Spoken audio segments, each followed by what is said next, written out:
My grandma never bought fertilizer. She used what was already in her kitchen.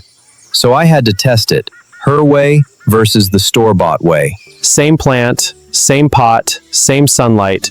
Only difference, what I feed them. Round 1, eggshells for calcium versus this. Let's see who wins. Banana peels for potassium versus a fertilizer stick that costs more than my grandma ever spent in a year. Leftover rice water versus a spray that promises the same shine in a fancier bottle. Cinnamon, grandma's natural fungicide, going up against the chemical version.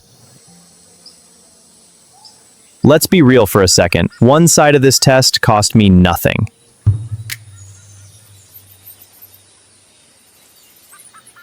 Two weeks in, and honestly, grandma's holding her own.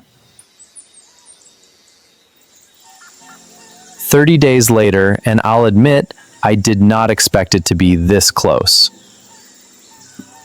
But look at the soil itself.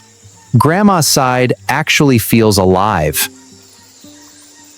Grandma's remedies didn't just keep up. In some places, they actually pulled ahead. Turns out, Grandma knew exactly what she was doing all along. Try her way.